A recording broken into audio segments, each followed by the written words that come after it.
bismillaahi raxmaani raxiim waxaana wanaagsan dhegaystayaal saaxiibayaal meel kastoo aad joogtaan ku soo dhowaada barnaamij gaar ah oo aan ku fiirin doono dowladda Iran gaar ahaan ciidanka dowladda Iran kaas oo noqday mid waqti xaadirkan mid aan la holi karin gaar ahaan marka la fiiriyo weerarka ay kala kulmeen dowladda Israa'iil iyo Mareykanka oo isku dhinaca Iran waa mid ka mid ah dowladaha lagu tixgeliyo inay tahay quwadda military ee ugu saameynta badan bariga dhexe iyadoo awoodda ciidanka uu ku salaysan yahay isku darka tiknoolajiyadda iyo tiro askari oo istiraatiijiyad difaac oo qoto dheer leh sida lagu qiimeeyay warbixinta sanadlaha ee Global Firepower. Iran waxa ay ka mid tahay dalalka ugu awoodda badan military ahaan caalamka iyadoo badanaa ku jirto kaalmaha kala horeynta liiska 10 ama 15 ilaa 20 dunida iyadoo ay ku xiran tahay isbeddelka awoodaha kale ee ciidamada qalabka sida awoodda militariga ciidanka ilaalada kacaanka Iran ciidanka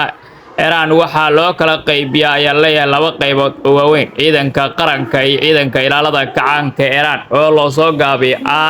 IRGC Islamic Revolution Guard Corps ayaa kan uga awoodda badan kana mas'uul ah howlgallada gaarka iyo ilaalinta nidaamka dowladda qodobada awoodda Iran ciidanka badda ciidanka waxa uu leeyahay 100,000 oo askari oo firfircoon iyo military kayda gantaalada horumarsan ciidankan waxa ay caan ku yihiin barnaamijyada gantaalada ridada dheer ee loo yaqaan ballistic missiles istiraatiijiyada difaac waxa ay diiradda saartaa ayaa leeyahay ciidanka dagaalka aan tooska ahayn ee cyber warfare loo yaqaan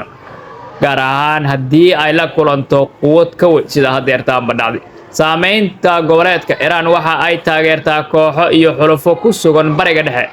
kaalinta caalamka ama kala horeynta caalamka halkee ay kaga jirtaa ayaa isweydiin karta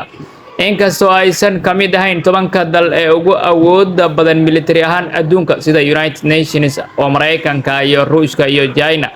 haddana Iran waxa ay leedahay saameyn istiraatiiji ah oo xoogan awood ka hortagi karta oo ku dhisan gantaalo iyo istiraatiijiyad kana ciyaarta door muhiim ah caalamka oo